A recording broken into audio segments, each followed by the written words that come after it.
Au milieu de cette circulation, la tension est permanente. Une poudrière que la moindre étincelle suffit souvent à faire exploser. Quand on roule, on a toujours la peur au ventre. En cas d'accident, la plupart des chauffeurs filent en vitesse. Il y a trop de risques de se faire tabasser par les passagers, des gens pauvres.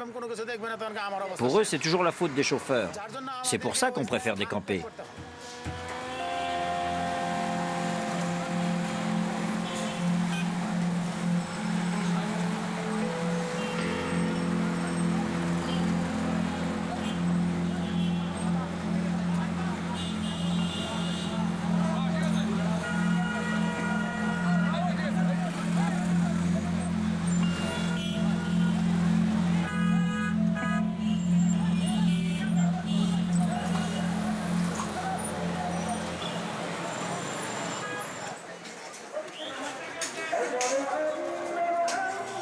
Les rickshaws ont aussi leur dépôt, un peu à l'écart des embouteillages et du vacarme de la circulation. Le plus souvent, ils appartiennent également aux propriétaires des vélos. Les véhicules sont garés en bas et leurs conducteurs dorment au-dessus. Azim et une centaine de ses collègues habitent ici. Si je trouvais un travail dans mon village, je l'accepterais, tout de suite. Je préférerais travailler près des miens, mais je n'ai pas de terre ni d'argent.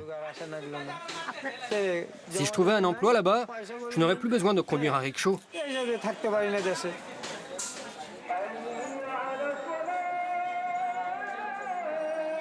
Dormir, faire sa toilette, manger ou réparer les vélos, toutes les activités se déroulent dans le dépôt. Mieux il est tenu, plus les conducteurs y restent. Certains y vivent même avec femmes et enfants. D'autres locataires se consacrent aux réparations. Les rickshaws ne sont pas de la première jeunesse et les chaos des rues font beaucoup de casse.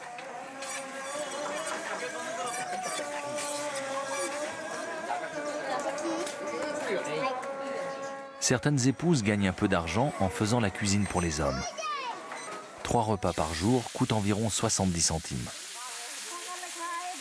Ils se composent le plus souvent de riz et de légumes avec un peu de poisson.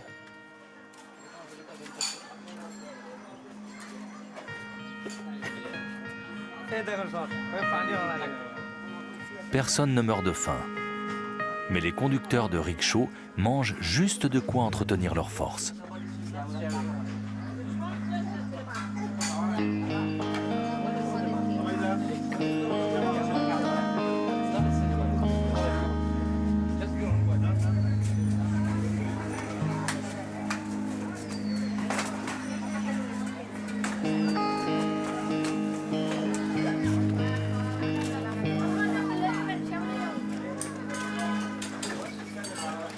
L'après-midi, Azim reprend le travail.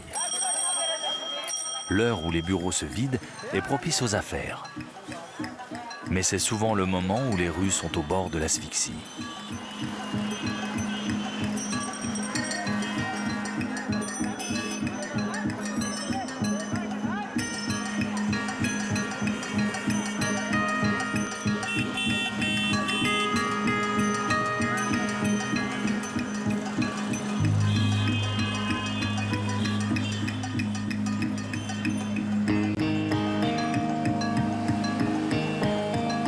Badjet a un gros chargement à transporter. Aux difficultés des encombrements et de l'anarchie de la circulation s'ajoute le mauvais état des rues.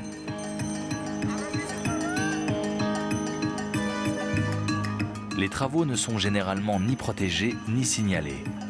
Aux conducteurs d'être vigilants et de repérer les trous à temps.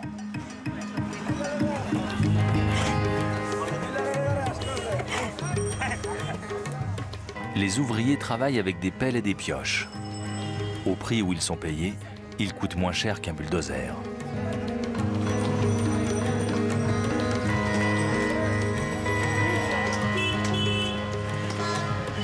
Ces tranchées vont servir à poser des canalisations.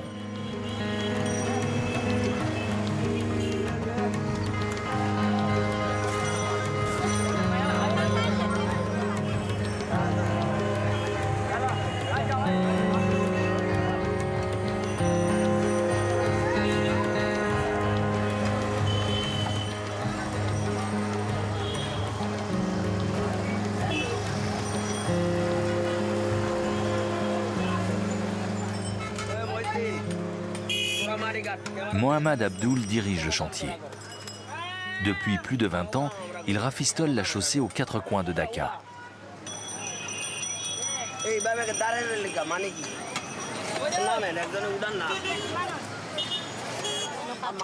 Tous ceux qui passent ici nous insultent. C'est nous qui causons le bouchon. Personne ne nous aime.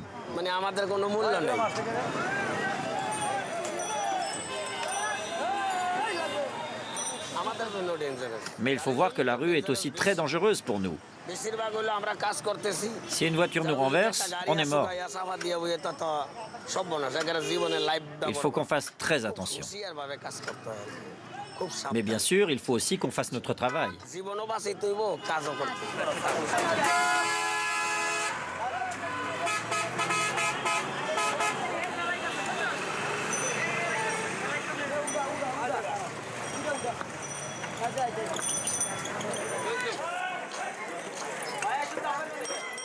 Badjet a effectué sa livraison. Il s'accorde une pause pour boire un thé à son dépôt.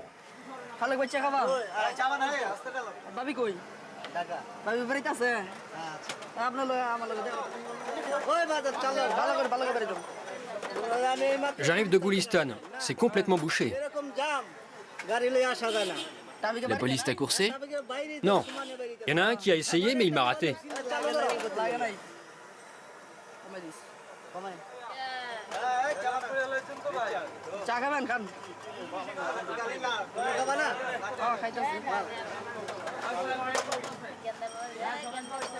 La conversation avec son confrère glisse rapidement sur les sujets préférés des conducteurs de rickshaw.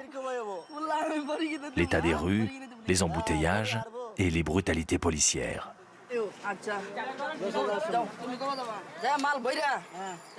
Voilà, t'as plus qu'à prendre ton barda et aller te faire tabasser par un flic. Tu veux que je me fasse tabasser? Si ça arrive, donne-lui 10 takas, c'est le tarif. Il faut payer pour être battu. Oui, mais après coup.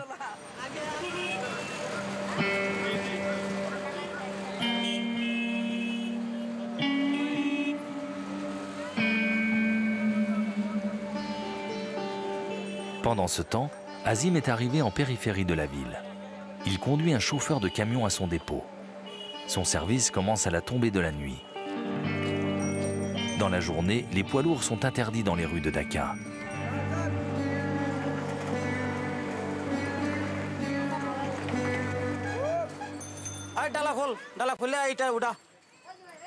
Mohamed Amjad Hossain approvisionne les chantiers de la ville en briques.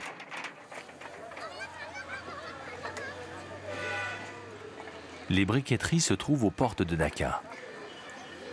Les briques sont transportées en bateau jusqu'au dépôt, puis déchargées à la main.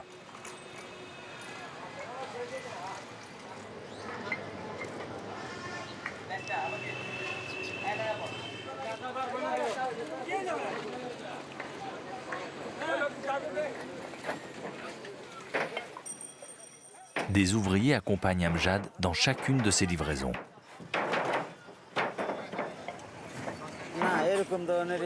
Quand je circulais dans la journée, il y avait beaucoup de bouchons. C'était parfois bloqué pendant des heures. La nuit, c'est plus tranquille. Et il fait aussi moins chaud.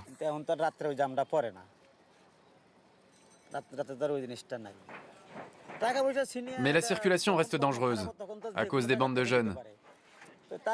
Un de mes collègues s'est fait attaquer récemment. Ils lui ont piqué son téléphone et son argent.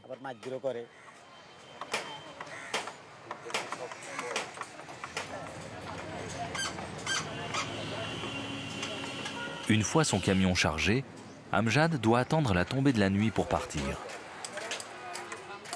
Mais il a toujours quelque chose à faire. Ou bien il en profite pour bavarder avec ses collègues.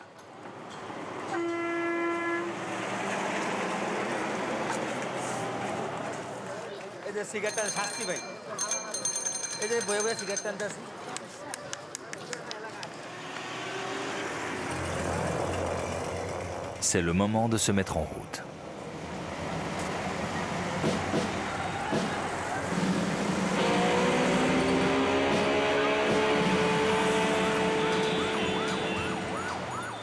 Bien que la journée touche à sa fin, la circulation reste très dense.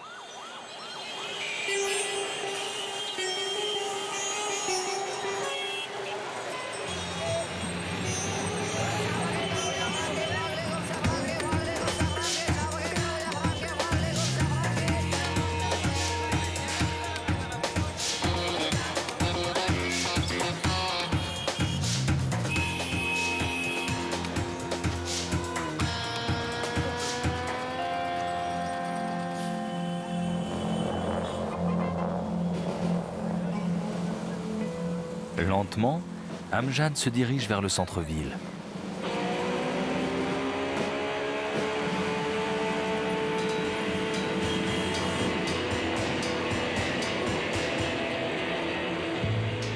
Comme tous les soirs, c'est l'invasion des poids lourds.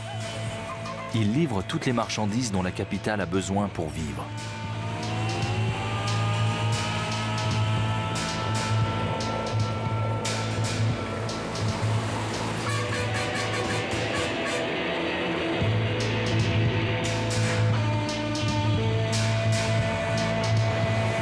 La nuit, ce sont eux qui prennent le pouvoir dans les rues.